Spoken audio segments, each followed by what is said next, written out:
Hey everyone out there in YouTube land, Courtney here, and I'm here to talk today about millennials, money, and yoga. I know, three things that don't sound like they go together. I have been asked to answer a few questions, and I'm going to share with you today the answer to those questions. And if you like this content, please subscribe.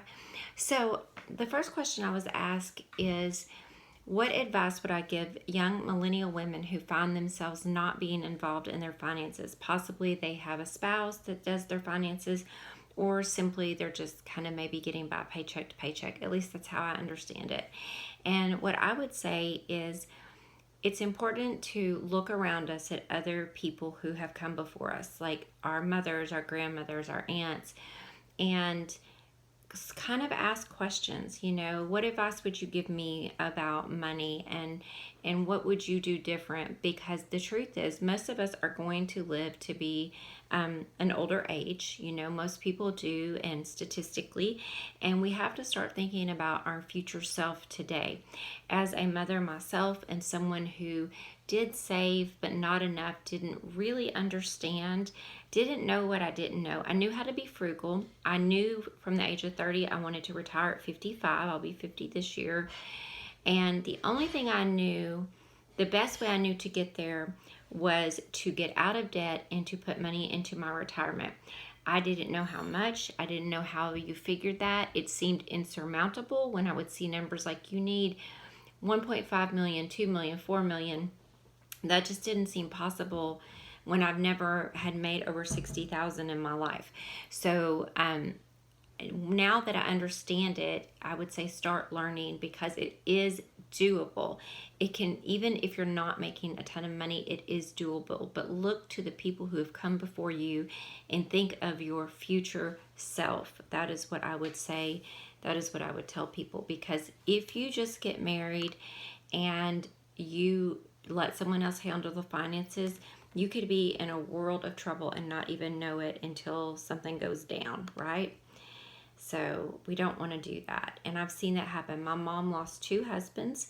She was not financially prepared to lose either one of them. It put her in a terrible spot. She was grieving and had to work two jobs. With the second husband, she was okay financially for a little bit, but eventually the money ran out and she really did not handle it right. She let him handle some things. And long story short, some deeds didn't get filed, and my mom lost a lot of the investment that she made in the house because of a way a trust was set up. If she had understood or even come to me, I probably could have helped her understand it better. Okay, what would be your absolute first thing you would do to begin to change that? So to begin to change it, it's very simple. Know yourself. Are you a reader? Do you learn by watching? Do you learn by listening? How do you learn? Find a podcast, find a book, find a YouTube video. In this day and age of media, it's so easy. If you could commit to even 20 minutes a week to learn something new, 3 minutes a day, 5 minutes a day, YouTube, what do I need to know about money if I'm in my 20s? Start listening to podcasts like Choose FI, Paula Pant, Bigger Pockets Money. Start reading books like First Save 10, Your Money or Your Life, Dave Ramsey Total Money Makeover.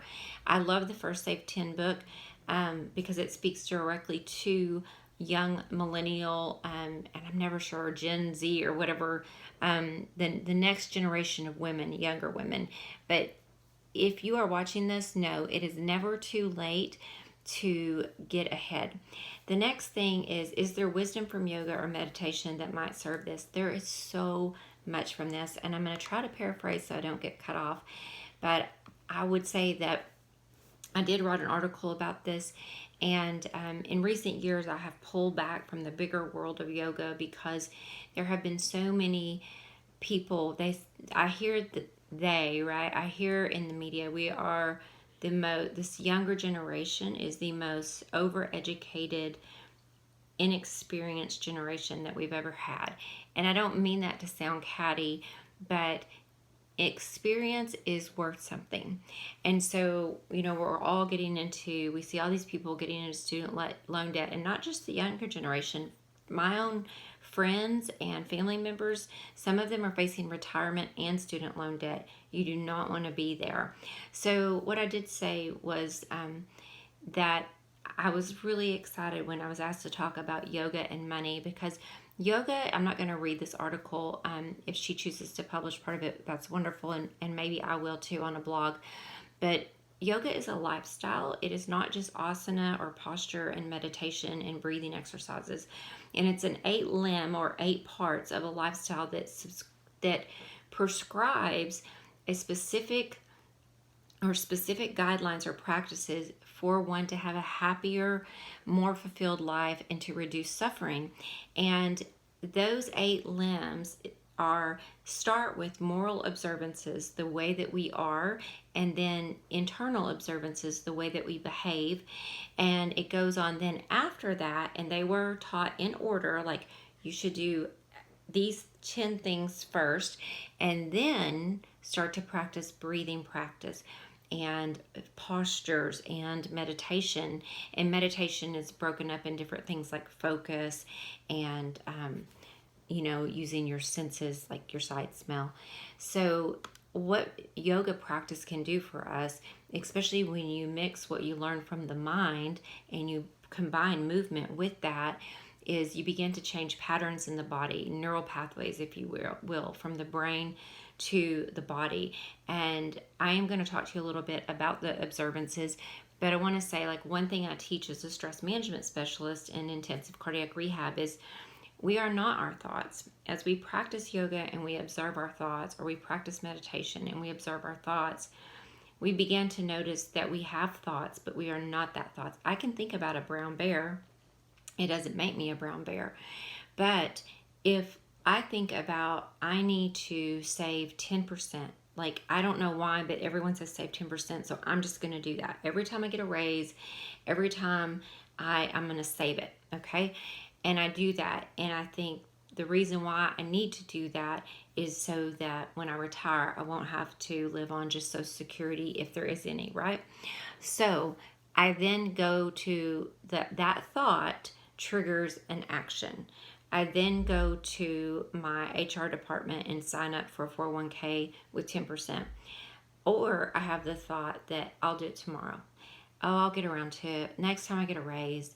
So as we begin to notice our thoughts, we have to notice the action that is tied to the thought. And that's one thing that yoga teaches us. It teaches us to connect the mind to the body. Very simply, how I think affects what I say, what I do, where I walk, how I use my hands. So you can have two people, exact same situation. They both have a home, a car, maybe they both have $500 in the bank, but how they think and what they do and the choices they make is going to depend on where they end up. So very quickly, the 8 limbs, the yamas, are moral observances including non-harming, truthfulness or benevolence, non-stealing and responsibility, unity, simplicity, and generosity. That says a lot about money right there. We can use money to bring us together or take us apart. We can live simple, comfortable lives where we have what we need and a few things we want and be generous. But if we live and we are it says non-stealing and responsibility, if we don't live in a responsible way, then someday our children or our family members or society is going to have to take care of us, and that's almost like stealing. That's like taking from another because you didn't plan yourself. So one person works hard, saves their money, and then they end up being responsible for another person. That it can almost be like stealing. The niyamas or internal behaviors are things like purity, contentment right there, right? Discipline, sacrifice for oneself or others, self-study, surrender to something bigger than oneself. So for instance, being disciplined to save a portion of your money before you go out and spend it and don't have what you need.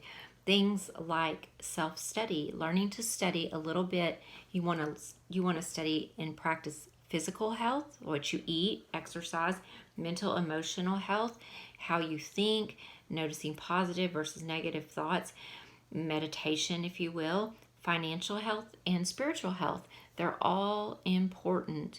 Our connection with other people and ourselves, they're all important to the actions that we take. And then you have postures, which are ways to move the body. Sorry, it is Halloween if you hear my dog barking. Breath work, and then we have the 5 through 8, which encompass meditation. So there is so much that yoga has to say about every part of our life. How we think affects what we do. So thank you so much for being here. I hope this has been helpful, and I appreciate you all. Bye bye.